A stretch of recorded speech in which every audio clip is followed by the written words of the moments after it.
Wellness for Life is brought to you by Back in Motion Physical Therapy, Gothenburg Chiropractic Clinic, MAHUBE-OTWA Community Action Partnership, Lakeside Sports and Pain Clinic, and Thomason, Swanson & Zahn Attorneys at Law. Hello, my name is Sarah Swanson, and I am an attorney and partner with the Thomason, Swanson & Zahn Law Office in Park Rapids. You may be wondering why a law firm is part of this Wellness for Life TV series. Well, our law firm offers a wide variety of elder law services and estate planning services. In the past several years, though, we have noticed our elderly clients come in needing a will or a power of attorney, which we can help them with, but they were presenting other issues like having a driver's license taken away, or wondering how they were going to drive in from the cabin to the grocery store in the middle of the winter, to navigating difficulty in speaking with family members who had different ideas of how mom or dad should be cared for now at this point of their life. Those were all services that were non-legal that we couldn't assist them with until we started learning about geriatric care management, or GCM for short. A geriatric care manager is a trained professional who is a social worker or a nurse. And when we have brought in geriatric care management services into our law firm, we can now offer a holistic approach to providing services and caring for our elderly clients. Our geriatric care manager is our social worker, Laurel Hade, who is with me today.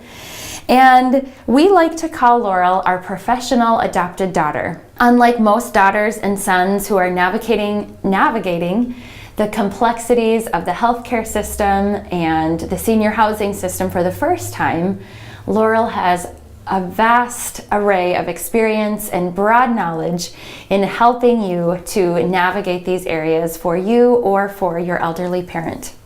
I'll turn it over to Laurel now to share with us more about what she does. Well, I'd like to visit about the navigating the healthcare system as a geriatric care manager. Often people will request help because their loved one or themselves are in a healthcare crisis. And so many times it's a couple that may be living, say, in their lake home, and they have no family in the area, and one of them receives a diagnosis of cancer or some form of dementia, and they realize that they're going to either need to find some help to come into their home, or eventually they will need to move to town where they can access the services easier. So as a geriatric care manager, I would do an in-home assessment and visit with them about what their wishes are. And then of course the wish is generally for them to be able to stay home if possible. So I'd assist them in contacting the different agencies in their areas and assist in finding the help that they would need to stay home if safely possible. Often this will also mean more doctor appointments and more doctors involved depending on the diagnosis. So I can assist them with those phone calls that need to be made, the appointments that need to be set up, scheduling. I help them write down their questions that they need for the doctor appointments, and if they wish, I can go along to those appointments and be that extra pair of ears and eyes while they're in the doctor's office. If there's children or other family members involved, with the client's permission, I can talk to them or even do mass emailings, which works really well when there's larger families. And we talk about what the appointment what took place at the appointments and any changes that might be taking place. The one area that many people prefer not to talk about is end of life. And it's so important to start planning that early on. And you can be in your 50s and it's not too soon to start planning end of life. And so it's important to start talking about that. I can do a family meeting and we start visiting about what are their wishes, what is mom and dad's wishes. And sometimes just talking about what they want for the healthcare directive, what do they want on that. Funeral planning is also an important piece that we do at end of life conversation, and this is the gift that they can give their family, so they don't have to be second guessing, wondering if what they're doing and deciding is what mom and dad really want. So we can do a lot of different things. to help bring the family together. All right, so if any of this sounds like you would like help with any of it, we'd be happy to schedule an appointment with you wherever it's convenient for you, even if that is in your home. So please give us a call today.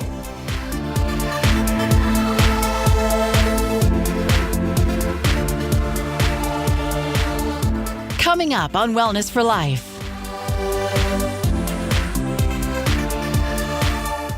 Hi, I'm Dr. Gottenborg in Pelican Rapids. I'm a chiropractor here. I've been a chiropractor here for 34 years. And I thought what we do today is I'm going to talk a little bit about some common everyday injuries. And these usually are injuries that end in the words like bursitis and tendonitis and fasciitis, and what options there are for people. And then I'm going to talk a little bit about sciatica and describe a little bit about what is unique to that. But before I do that, I want to thank the people that have called our clinic here, commenting about our last month's program at the Apple Orchard. And this morning I'm wearing a Rotary shirt, so I'm going to talk a little bit about Rotary. But I attended the Detroit Lakes AM Club. They were great hosts, and we talked about apples this morning. So we are now picking Sweet Tango, getting close to picking Honey Crisp, and a couple other varieties. People come in often with these injury type or overuse injuries, and these are things like I said, tendonitis and bursitis, and generally they involve the joints that we use the most often, the ones that are used the most repetitively. So think of the hip, the shoulder, or the elbow. And the reason why I want to pick this topic is that something that just seems to be being done so often today is cortisone. Years ago when I first started practicing, this was handled very carefully, 1 or 2 injections. But now it seems it's the go-to treatment for any one of these types of injuries. Are there times when it may be necessary? Maybe. But here's what I generally tell people. If we're dealing with a healthy joint, that's a joint that we're not dealing with arthritis or any kind of pre-existing condition, then I'd really advise against cortisone.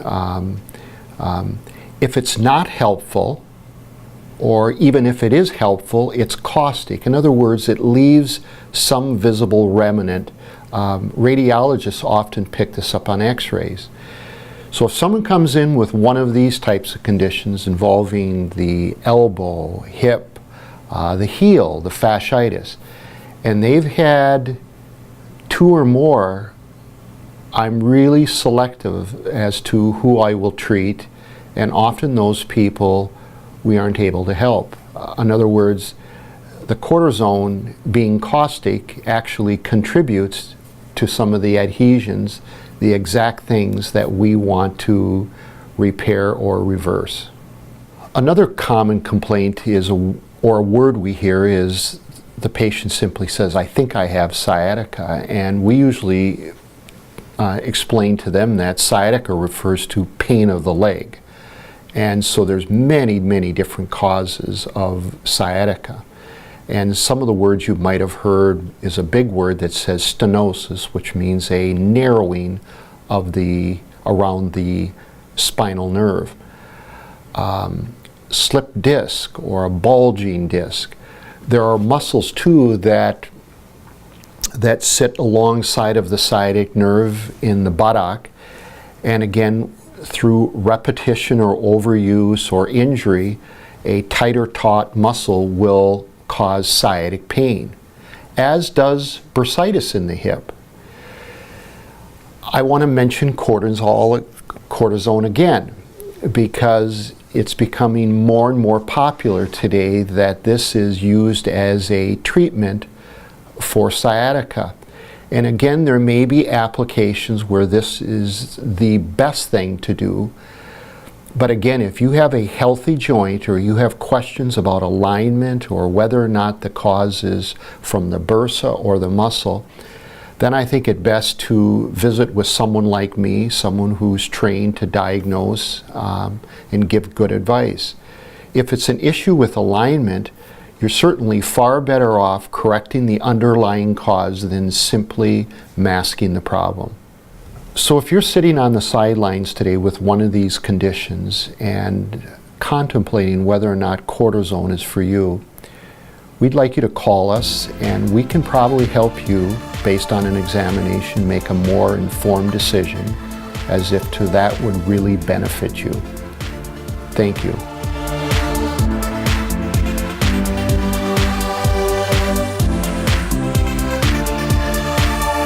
Thank you for watching Wellness for Life. Brought to you by Back in Motion Physical Therapy, Gothenburg Chiropractic Clinic, MAHUBE-OTWA Community Action Partnership, Lakeside Sports and Pain Clinic, and Thomas & Swanson & Zahn Attorneys at Law.